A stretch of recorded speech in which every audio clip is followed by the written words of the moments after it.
Commerce with রিফাতে স্বাগতম। আচ্ছা, একটু ভাবুন তো, একটা ব্যবসা ঠিক কিভাবে চলে? মাস শেষে বা বছর শেষে লাভ হচ্ছে নাকি লোকসান, সেটা কিভাবে বোঝা যায়? এই সব কিছুর পেছনের জাদুটাই হলো হিসাব বিজ্ঞান। আজ আমরা, বিশেষ করে যারা নবম শ্রেণীতে পড়ছি বা এই বিষয়ে একদম নতুন, তাদের জন্য হিসাব বিজ্ঞানের একদম মৌলিক বা বেসিক ধারণাগুলো নিয়ে কথা বলবো।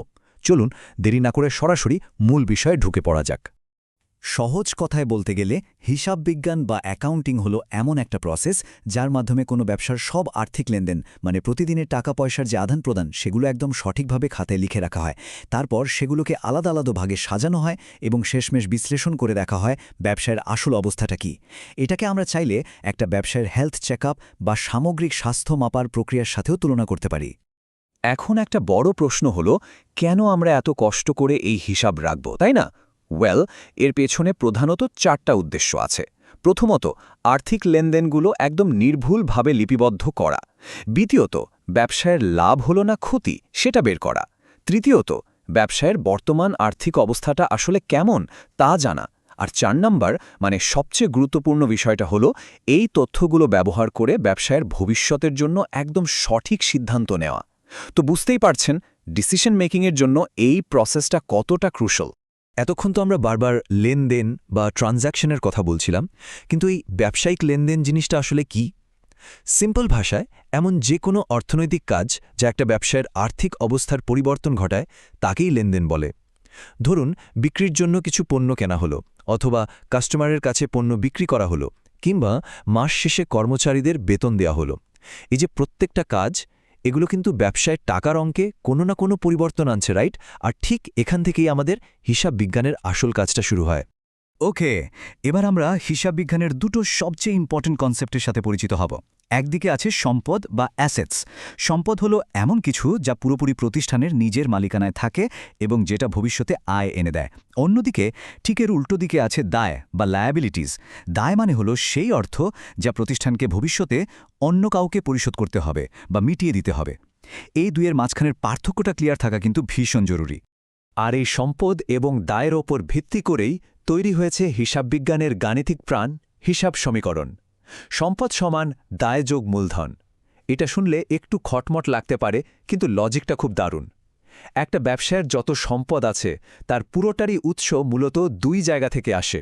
হয়তো সেটা মালিকের নিজের পকেটের টাকা, যেটাকে আমরা মূলধন বলি, আর না হয় সেটা বাইরের কারো কাছ থেকে ধার নেওয়া টাকা, যেটাকে আমরা দায় বলি। একদম সিম্পল হিসাব। আচ্ছা, এই সমীকরণের দুই দিক সব সময় কিভাবে সমান থাকে জানেন? এর পেছনের ম্যাজিকটা হল দ্বৈত এন্ট্রি পদ্ধতি বা ডাবল এন্ট্রি সিস্টেম। এটি এমন একটা চমৎকার সিস্টেম যেখানে প্রতিটি লেনদেনের ঠিক দুটি দিক, ডেবিট এবং ক্রেডিট, একদম সমান অঙ্কে লিপিবদ্ধ করা হয়।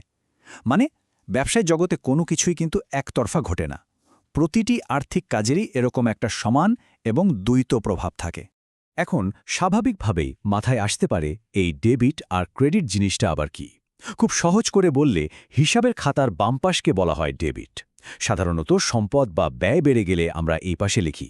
আর ডান পাশকে বলা হয় ক্রেডিট, যেখানে মূলত দায় বা আয় বেড়ে গেলে লেখা হয়। সত্যি বলতে, এই ডেবিট আর ক্রেডিটই হল হিসাববিজ্ঞানের নিজস্ব ভাষা। এই ভাষার মাধ্যমেই আমরা ওই দ্বৈত প্রভাবগুলোকে মেপে থাকি। তো থিওরি তো অনেক হলো, চলুন দেখি প্র্যাকটিক্যালি খাতার পাতায় এই পুরো প্রসেসটা কিভাবে কাজ করে। এর একদম প্রথম ধাপ হলো জার্নাল বা জাবেদা। এখানে সব লেনদেন ঘটার সাথে সাথে তারিখ অনুযায়ী ডেবিট ও ক্রেডিট সহ প্রথমবারের মতো এন্ট্রি দেওয়া হয়। এরপর দ্বিতীয় ধাপে আসে লেজার বা খতিয়ান। এখানে জার্নালের এন্ট্রিগুলোকে আলাদা আলাদা হিসাবে ক্যাটাগরি করে সাজানো হয়। আর সবশেষে আসে ট্রায়াল ব্যালেন্স বা রেওয়ামিল। এটা হলো একটা তালিকা যেখানে লেজারের সব ডেবিট আর ক্রেডিট যোগ করে চেক করা হয় যে আমাদের হিসাব গাণিতিকভাবে ঠিক আছে কিনা। আজকের এই এক্সপ্লেইনারের একদম শেষ পর্যায়ে চলে এসেছি আমরা। তবে যাওয়ার আগে একটা চিন্তামূলক প্রশ্ন রেখে যাই। বাস্তব জগতে প্রতিদিন যে হাজার হাজার লাখ লাখ টাকার জটিল সব আর্থিক লেনদেন ঘটছে, তার প্রত্যেকটারই কি আসলেই এরকম সমান দ্বৈত ডেবিট আর ক্রেডিটের রূপ থাকে? কি মনে হয়? বিষয়টা নিয়ে একটু ভাবার অবকাশ রইল। আশা করি আজকের পর হিসাববিজ্ঞানের এই বেসিক বিষয়গুলো অনেকটাই পরিষ্কার হয়েছে। সামনে আমরা আরও জটিল সব বাস্তব উদাহরণ নিয়ে কথা বলবো। ততক্ষণ পর্যন্ত নতুন কিছু শিখতে থাকুন এবং হিসাবের সাথেই থাকুন।